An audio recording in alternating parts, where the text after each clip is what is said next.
Bom dia para você. Veja os destaques do Pequenas Empresas e Grandes Negócios desse domingo.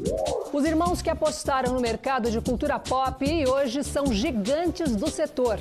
Eles começaram com um montinho de camisetas. Ano passado, venderam mais de 4 milhões de unidades.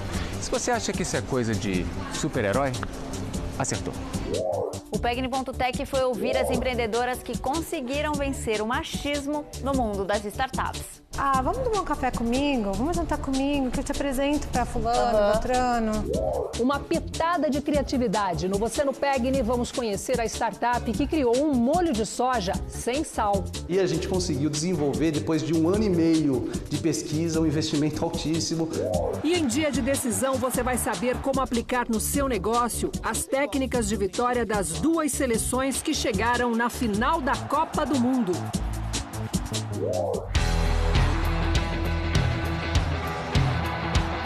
32 seleções. Expectativa, garra, choro, alegria. Um mês depois, 2 ainda sonham: França e Croácia. Decisão da Copa do Mundo. Que lições a gente tira daqui para o empreendedorismo? Para bater essa bola com a gente, 2 craques. Um no futebol, outro nos negócios. Então, gente, o que a gente aprende nesse jogo? Olha, uma Copa do Mundo é muito similar ao ambiente corporativo. Você tem adversários, você precisa conhecer as suas dificuldades, você precisa explorar o que você tem de bom, você tem que ter foco no resultado, você tem que ter capacidade de reação. O mundo empresarial pode aprender muito com uma Copa do Mundo. Dá para você colocar um time de futebol dentro da empresa, que é dedicação, planejamento, espírito, de grupo. Em nosso debate esportivo empresarial, o ex-artilheiro David e o consultor de negócios Luciano Salamacha começaram destacando a sintonia entre o coletivo e o individual na seleção francesa.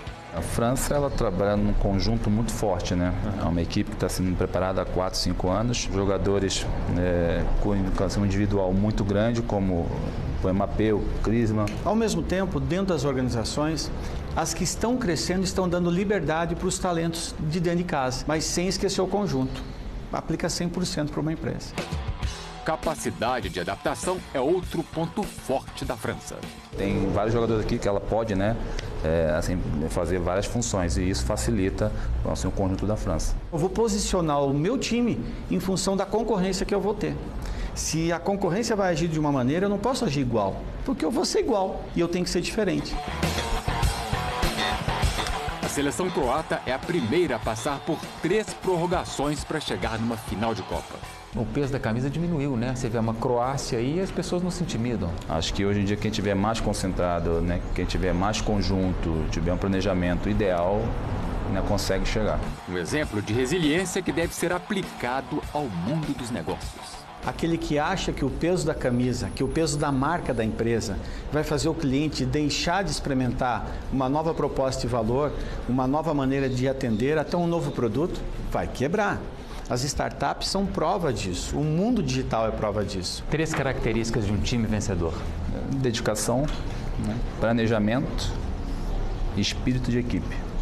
Para mim, essa equipe, se tivesse 3 componentes, não tenho dúvida que vai ter resultado. Em primeiro lugar, flexibilidade. Empresas vencedoras sabem que tudo que deu certo até hoje pode não ser garantia de futuro amanhã. Segundo, foco em resultado. Pessoas são a diferença. Máquinas, produtos, todo mundo pode copiar. Agora, a ideologia de uma empresa se faz com a mente e com o coração das pessoas, não apenas com a mente. Agora, quem vai ser campeão? Isso deixamos para os deuses do futebol. Quem sabe não aprendemos com eles algumas lições para voltar ao topo do mundo. E no próximo bloco, conheça as mulheres que estão jogando um bolão nas startups. Voltamos já.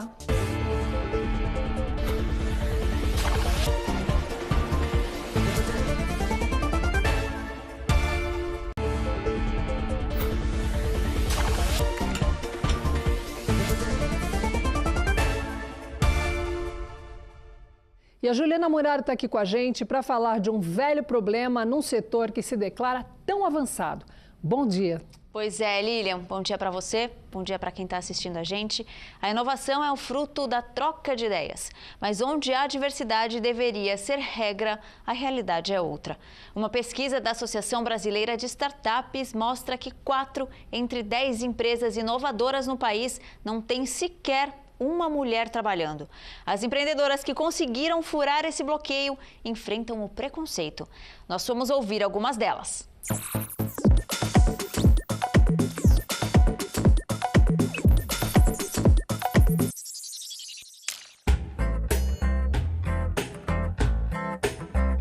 Pelo mesmo trabalho, guardar bolas coloridas em potes de vidro, meninos e meninas recebem uma quantidade diferente de doces como recompensa.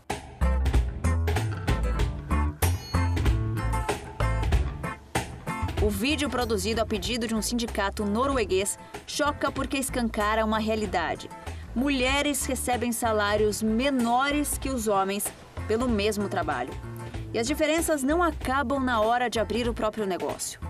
Se empreender já é um desafio, as mulheres precisam superar barreiras ainda maiores, mesmo que pesquisas mostrem dados positivos sobre empresas lideradas por elas. Uma pesquisa feita nos Estados Unidos mostrou que empresas lideradas por mulheres têm um desempenho 21% maior do que a média no país. E nas com pouca diversidade, o desempenho é 30% menor do que a média. A startup da Camila, um marketplace de fornecedores para eventos que cresce 30% ao mês, está na contramão disso. Aqui as 8 funcionárias são mulheres. E não foi de propósito. Na verdade, a gente sempre escolheu por competência. Eu oculto a coluna nome, a gente faz um formulário para os candidatos e eu oculto a coluna nome. No final, eu excluo todas as linhas que tiraram nota inferior. E quando eu desoculto a coluna nome, geralmente aparece mais mulher do que homem. A Vera Kopp, que fundou uma startup há 3 anos, fica alerta para os perigos de assédio até num simples networking. Vamos tomar um café comigo? Vamos jantar comigo, que eu te apresento para fulano, Beltrano. Esse jantar às 9h30 da noite, ele vem com uma intençãozinha um pouco diferente do que quero te apresentar. Eu quero te apresentar agora. Pega o telefone, apresenta, liga e faz o contato, não precisa. Ela largou a carreira de modelo para fundar uma plataforma de contratação de influenciadores digitais. Tem 18 funcionários e fatura mais de 1 milhão por mês. O negócio desperta o interesse de investidores, mas nem sempre foi assim. Existe uma pesquisa realizada nos Estados Unidos por Harvard e pelo Instituto de Tecnologia de Massachusetts que mostra que os homens que lideram startups têm 60% mais chances de conseguir um investimento, né, Renata? E é muito pelas perguntas e como as apresentações são conduzidas pelos investidores também, né? É isso mesmo. Quando os homens fazem um pitch, eles acabam tendo perguntas dos investidores que são diferentes de quando as mulheres fazem a apresentação do negócio. Para os homens, números, informações da empresa. Para as mulheres, você consegue dar conta? Para Vera, o preconceito foi ainda mais escancarado. Dá a entender que é modelo, não é muito inteligente. Isso deve te doer. Deve não, dói. Teve um pitch que eu fiz que no final do pitch, em vez de fazer uma pergunta construtiva e realmente tamanho de mercado ou perspectiva, né, do negócio, um dos investidores que estava sentado no painel virou, bateu no ombro do colega do lado, mas ela é ex-modelo. Para mudar essa realidade é preciso pensar no óbvio: inclusão. Se a gente tiver mais apoio para essas mulheres, com redes principalmente, que façam com que elas possam se dedicar à vida profissional e à vida pessoal, acho que assim a gente consegue dar mais base para elas terem cabeça ali, quando elas estão na hora de trabalhar mesmo, de se dedicar ao negócio na velocidade que ele precisa de crescimento, né, com toda essa preocupação no negócio em si.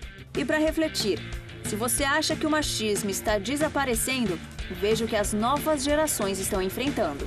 Mansplaining é quando um homem normalmente começa a explicar alguma coisa pra você por achar que, por ser mulher, você entende menos aquilo. Tipo, em alguma reunião, você percebe alguma coisinha. Falam como se fosse bem explicadinho, né, pra gente entender. Por mais que a gente esteja no século XXI, é uma coisa que às vezes as pessoas têm tendência de colocar meio pra baixo, principalmente os homens, a duvidar muito da sua capacidade. As crianças podem dar um bom exemplo. E as mulheres dão as cartas também no mercado financeiro. Em maio deste ano, Stacey Cunningham se tornou a primeira mulher presidente da Bolsa de Valores de Nova York, a mais importante do mundo. E é isso, por hoje eu fico por aqui. Semana que vem eu volto com mais novidades e no nosso site tem mais conteúdo. É só acessar. Até a semana que vem.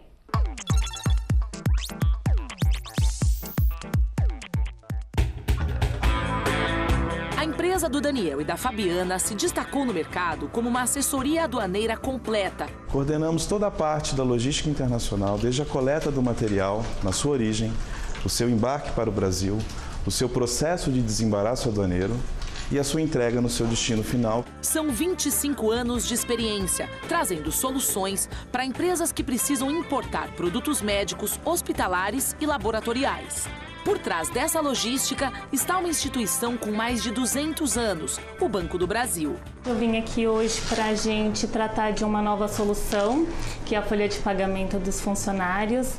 O Banco do Brasil é parceiro dos empresários desde a fundação do empreendimento, com vários produtos e serviços. Agora tem um modelo de gerente de cash, que é um gerente que consegue dar consultoria para todos esses tipos de facilidades de fluxo de caixa. O gerente de cash presta um atendimento especializado, que ajuda na gestão da cobrança bancária e outros serviços do banco. Nos dando a possibilidade, inclusive, de antecipar recebimentos, o que nos ajuda bastante com o nosso fluxo de caixa. Ao centralizar o fluxo de caixa no BB, a empresa otimiza as aplicações financeiras, inclusive com opções de fundos cambiais. A gente consegue fazer a compra da moeda, a remessa desse recurso para o exterior, seja em qualquer moeda, para pagamentos de frete no exterior ou pagamento até mesmo de produtos. Tudo via gerenciador. O gerenciador financeiro dá autonomia para os empresários cuidarem de todos os recebimentos e aplicações. O banco disponibiliza vários passo a passos e tutoriais, para vários serviços, inclusive para cobrança. Confirme e pronto. Boleto registrado. Agora é só emitir. Eles otimizam esse tempo nos serviços bancários para liberar o tempo na energia no negócio próprio, trazendo mais rentabilidade para o próprio negócio. E deixa que os serviços bancários, quem cuida é a gente. Mais informações, consulte o site bb.com.br/MPE.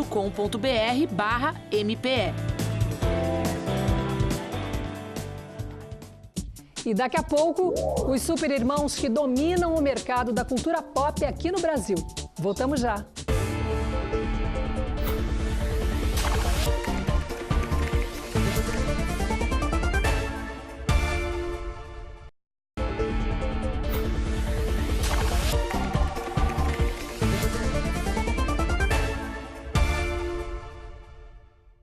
Agora a gente vai falar de saúde e negócios. A hipertensão, que é a doença mais conhecida como pressão alta, atinge 24% da população adulta que vive nas capitais e no Distrito Federal. Segundo o levantamento do Ministério da Saúde, esse consumo excessivo de sódio, que fica presente no sal que a gente usa para cozinhar e nos alimentos industrializados, pode ainda agravar o diagnóstico. A hipertensão pode causar doenças cardiovasculares, pode causar o AVC e lesões renais. Mas agora, a boa notícia. Uma startup aqui de São Paulo trouxe para o Brasil um salgante sem sódio que pode ajudar muita gente que sofre de hipertensão. E este ano, eles ampliaram os negócios e lançaram o shoyu sem sódio, que é aquele molho de soja muito usado na culinária oriental. E o empresário conta para a gente agora quanto investiu e como desenvolveu o produto.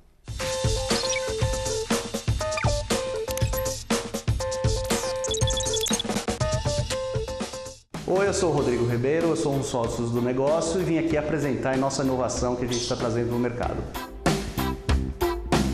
A nossa inovação consiste em atacar um problema da sociedade brasileira. Hoje, grande parte dos brasileiros está consumindo o sódio e o sal, que a gente fala, em excesso. Rodrigo é administrador de empresas e trabalhou muito tempo como consultor. No ano passado, decidiu criar uma startup com mais 2 sócios para atuar na área de alimentação, as chamadas Food Techs. O primeiro produto que criaram foi um salgante sem sódio. A alternativa que a gente trouxe para o Brasil, e estamos aprimorando sempre ele, que é o primeiro sal 100% sem sódio, muito próximo do sabor do sal, que a gente pode substituir um pelo outro. Tem uma diferença de sabor, mas é muito sutil. A gente tem o salgante em 3 apresentações diferentes e os preços dos pontos de venda variam de R$ 9,90 até R$ 29,00. Na sequência, a gente olhou também e falou, a gente não pode parar também aqui no salgante, né? E aí a gente encontrou a realidade do molho de shoyu, que é um produto que usa muito sal na sua composição. E aí a gente se questionou disso e fomos buscar quem produzia, né, molho de soja no Brasil para conversar e desafiar. Os sócios fizeram parceria com uma família japonesa que produz shoyu no interior de São Paulo e que já usava uma fórmula com menos sal. Eles passaram 1 ano e meio desenvolvendo o produto e investiram R$ 1 milhão. A gente está usando todos os ingredientes que são autorizados pela Anvisa e que são referências no mundo da alimentação, que estão disponíveis para a gente usar na formulação. Então a gente é muito preocupado com isso. O cloreto de sódio é o sal, né, que é extraído aí das dunas, enfim, do processo de extração do mar, né, que você tem as salinas, né, no processo de extração. E o cloreto de potássio é extraído de mina, ele é um processo diferente. Então ele tem todo um processo de extrair, de fazer todo o tratamento de limpeza dele. Então a gente está usando essa fonte de minério, né, como substituto ao cloreto de sódio. O médico Marcelo Franken, gerente do programa de cardiologia do Hospital Albert Einstein, diz que a substituição do sódio pelo cloreto de potássio é indicada, mas tem uma restrição. O potássio pode diminuir a pressão arterial. Agora, precisa haver cuidado em alguns tipos de pessoas que têm algumas outras doenças, como insuficiência renal, o consumo de potássio ele deve ser com moderação. A startup já distribui o shoyu sem sódio em supermercados e lojas de produtos naturais de 15 estados. O valor varia de R$ 30 a R$ 40. A empresa não revela o faturamento. O nosso lema é consciência alimentar. A gente acredita que fazendo isso, a gente vai contribuir com a longevidade das pessoas, ou seja, de viver mais e melhor. Alguns restaurantes, como esse em São Paulo, já estão testando o produto. O chefe de cozinha preparou o mesmo prato com shoyu tradicional e com o novo sem sódio. Vamos ver o que a cliente achou. A diferença é mínima, assim, é muito sutil a diferença do gosto. Eu gosto bastante do gosto porque, para mim, o shoyu tradicional eu acho ele muito salgado. Então, assim, acho que a diferença, para mim, agrada bastante. Obrigado aí pelo tempo de ouvir a gente aí conversando um pouco a nossa história. Um grande abraço. Espero aí sucesso no negócio de vocês.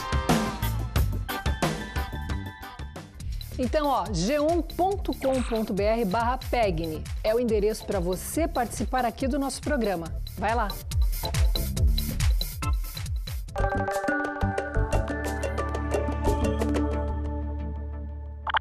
Olá, pessoal! Que tal ganhar dinheiro vendendo saúde? Conheça na PEGNI de julho a história de empreendedores que criaram serviços e produtos que aumentam a qualidade de vida. Saiba como entrar nesse mercado milionário. A edição já está nas bancas. E chegou a hora de falarmos de um negócio em que a palavra-chave é super. Super-herói, superação, superfaturamento. Esta é a história de 2 irmãos que começaram vendendo camisetinhas com frases de humor, sabe?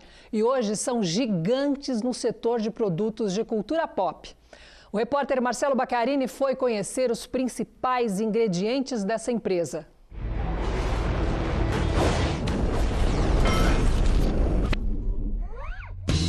Homem de Ferro 1 faturou quase 600 milhões de dólares mundialmente.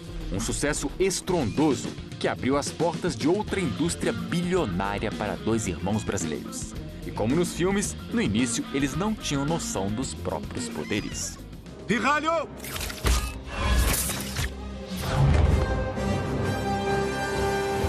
Eles começaram com um montinho de camisetas. Ano passado, venderam mais de 4 milhões de unidades.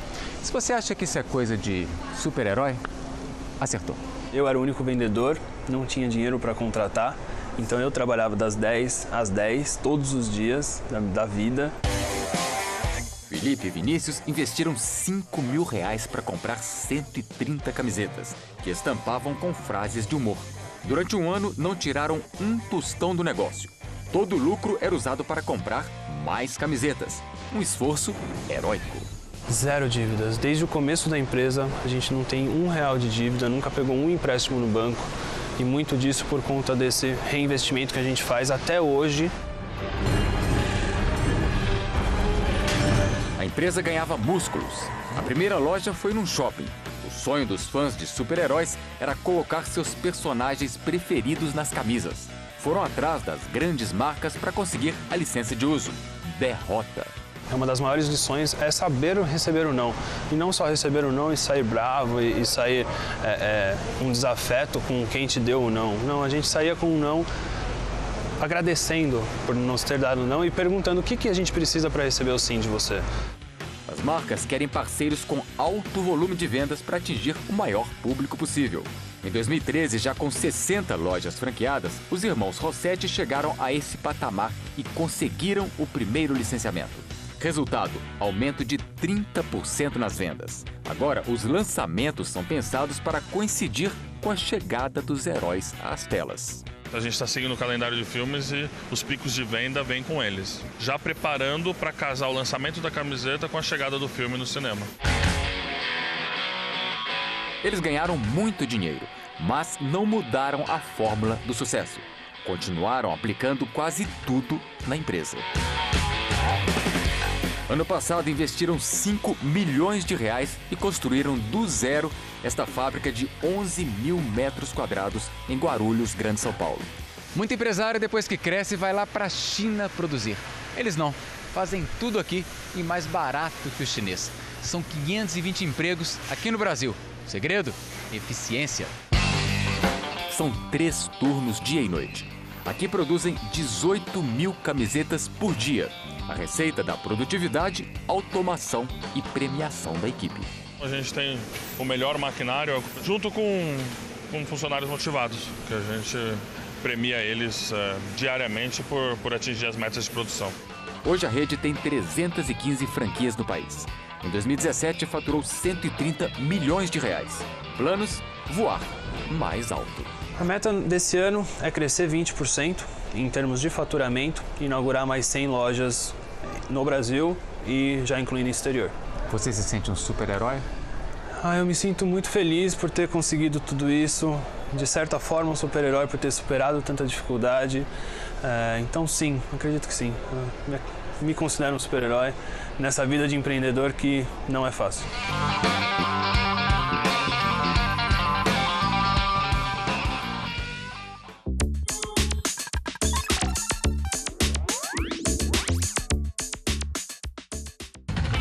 Licenciamento é o direito de usar uma marca conhecida em um produto. O tempo de contrato geralmente é de 2 anos. Para isso, se pagam royalties, em média de 10% sobre a venda. E vale a pena? Nossa, se vale. Aumenta em 20% a venda do produto. Mas não deixe o custo do royalty encarecer seu produto, porque aí você perde competitividade. Na hora que você faz um produto, você tenta cortar, fazer com que ele tenha um preço melhor, mais adequado ao mercado, e aí você consegue ter nele o royalty, vale a pena. É um mercado que trabalha com a identificação. Seu produto tem que ter relação com a marca que ele vai exibir. Você tem um personagem que é de água, você tem que buscar produtos que vão para a água. Ou talvez uma bota de chuva, ou um guarda-chuva, ou até um baldinho de praia que tem a ver com água. Para o licenciamento estão em alta marcas corporativas, super-heróis e influenciadores digitais. O segmento com mais procura é o de confecção. A nossa maior parte é de licenciamento infantil, hoje está 70% do mercado, e os adultos vêm crescendo. Mas como um pequeno pode conseguir um licenciamento?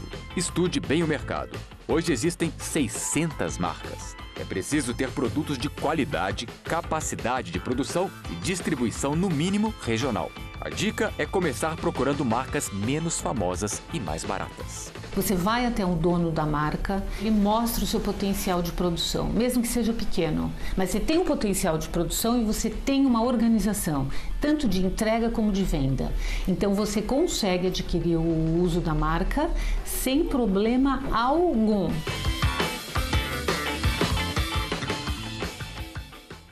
Estes foram os nossos super destaques de hoje. Semana que vem voltamos com mais dicas e informações do mundo do empreendedorismo para você. Lembre-se, todas as nossas reportagens estão lá no Globoplay. É só você acessar e rever. Boa semana. Tchau.